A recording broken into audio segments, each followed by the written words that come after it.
upside down ng 6 cycle mind. Siguro mas advanced yung ituturo kong upside down sa inyo guys, dahil gumamit ako rito ng broken chords. Okay, disclaimer lang guys ha, ginawa ko lang ito at kung yung mga napapanood yung tutorial ay magkaiba dito sa pinapanood nyo ngayon, ay mamili na lang kayo doon. Okay, pero pag nagustuhan nyo yung intro na ituturo natin at yung mga chords na ituturo ko, ay pwede kayo mag-subscribe sa aking channel. Simulan na natin. Key of D yung gagamitin natin. Di ba standard yon? Siguro yung napapanood nyo ay E, di ba? Kaya nilagyan natin ng kapo sa second fret para yung standard ng tuning pa rin yung pag kinanta, di ba? Ganun pa rin yung pitch niya. Okay, simulan na natin, di ba? Ang chord nun, pag normal ay ilalagay pa rin natin yung mga normal chords dyan. Pero yung ituturo ko mismo sa inyo ay broken chords. Okay?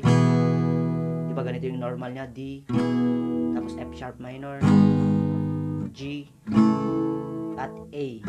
Yon, ganun lang yung mga chords nya sa intro at verse. Tapos chorus. Iba lang yung intro. Iba lang yung chords sa kanyang refrain. Okay? Simulan na natin.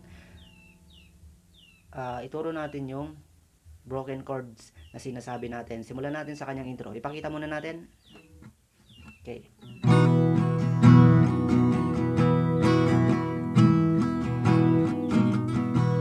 Okay, ulitin natin.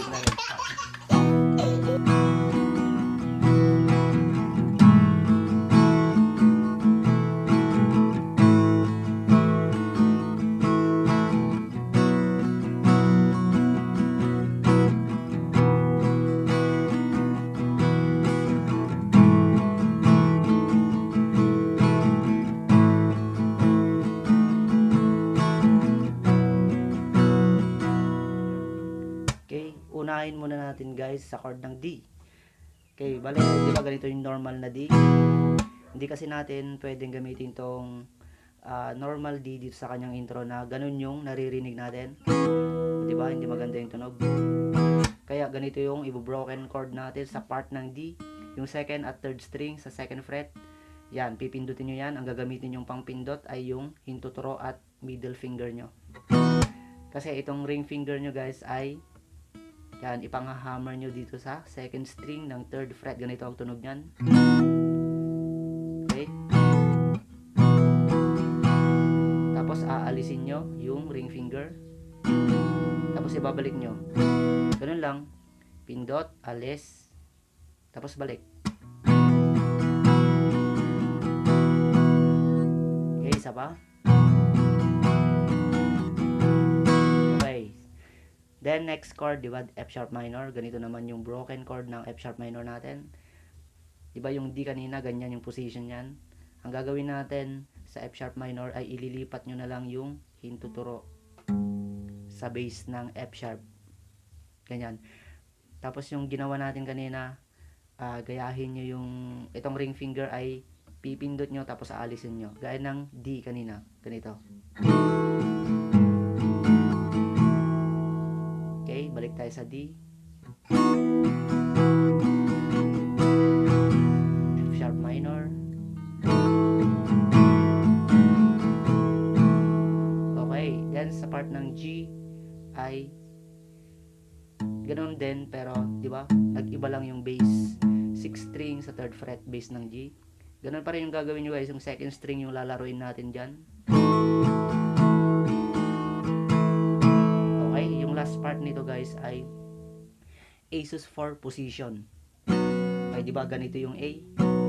Yung ring finger nyo ay dito sa third fret ng second string. Ganyan yung A natin guys. Steadying A-sus4 lang yung gagamitin. Imbis na A ay A-sus4 yung gagamitin natin sa buong kanta. Tapos babalik ka sa D.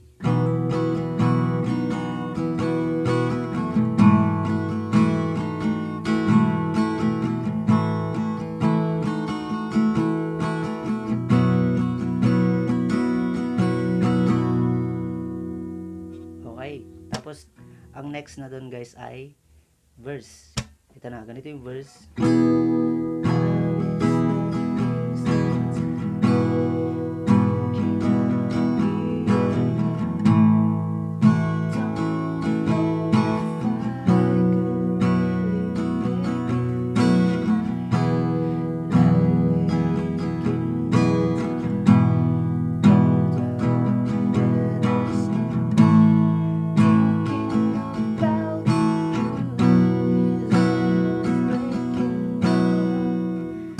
bali, yung 4 chords lang naman yung chords ng verse niya. Normal D lang yan sa una. Tapos, ang next ay, ito guys, D over F sharp siya. Okay, tuturo natin yung D over F sharp guys. D yan, alisin nyo yung middle finger. Yan, tapos kung kaya nyo, itong thumb nyo guys, yung pangpindot nyo dito sa 6th string ng 2nd fret. Yan, sanay nyo na lang yan. Yan, yan yung second chord niya sa kanyang verse, D over F sharp. Pero gaya ng sinabi ko kanina guys, kung ayaw nyo nito, ay pwedeng F sharp minor yung gamitin nyo. Okay? Diba? Pero ito lang ay sa pandinig ko lang naman ito. Parang mas gusto kong pakinggan yung ganitong tunog kaysa sa F sharp minor. Okay, D. D over F sharp. Tapos G. Yung G natin guys ay dalawang string lang yung pipindutin natin. 2nd string dito sa 3rd fret. Tapos yung bass ng G, parang G6 yan. Okay, pero G na rin, 'di ba? Broken chord nga. Yan, dalawang string lang guys ha. Ganito yung tunog niya. Okay, then next ay, 'di ba, yung tinuro na natin kanina, yung A sus 4. Okay, ganun lang yung verse niya guys. Ulitin natin.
Verse niya guys. Tapos yung refrain niya ay ganito lang, B minor, mag normal B minor kayo.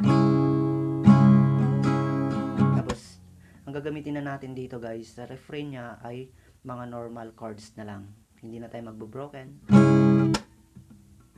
Kasi masakit na, di ba? B minor. Tapos F sharp minor na, ito na. Parang gustong-gusto niyang gamitin 'to, di ba? Tapos G. Then, mamili na kayo guys kung A o A sus 4 yung gagamitin nyo sa refrain. Pero, mas gusto ko yung A sus 4 na gagamitin nyo sa refrain. Yan.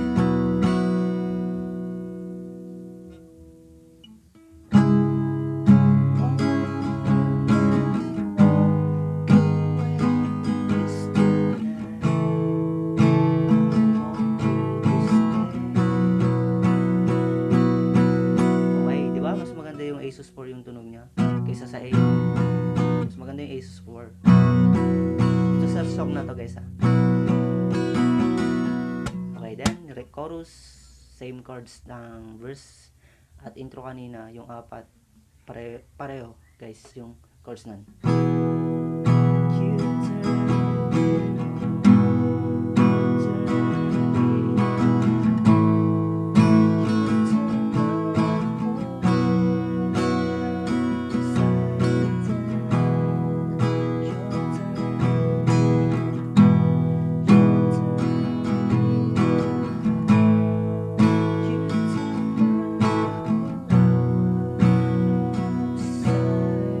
Babalik ka sa intro.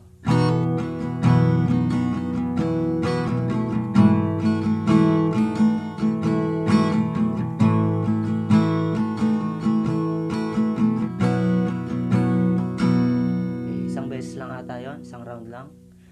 Di ba sa intro kanina ay 2 beses? Sa interlude niya ay 1 round lang. Okay, then second verse, pareho rin ng mga chords. Every time I heard you, it's hurting me.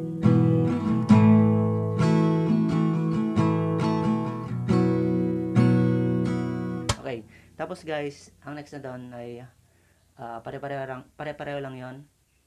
Tapos meron tayo na ibang chords dun sa parang bridge o yung you know.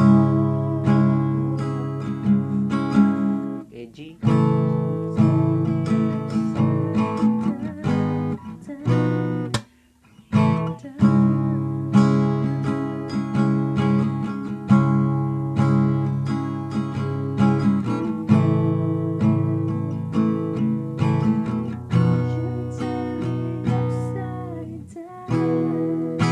Okay, yung chords nun guys ay ito.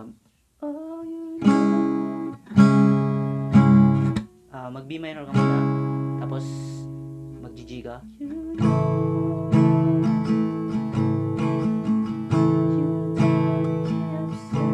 Then C sharp minor, ay sorry, B minor pala. Instead sa B minor, tapos G ulit. Then A, then D.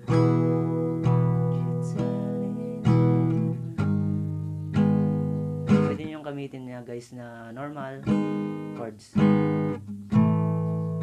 pero gamitin nyo yung tinuro ko kanina dito sa part ng chorus, yung broken chords. Nasa inyo naman yan, kung beginner pa lang kayo ay yung ang normal lang yung gamitin nyo muna. Okay, ang mahalaga dyan guys ay naituro ko yung intro nito at sana nagustuhan nyo. Yun lang guys, salamat, bye bye.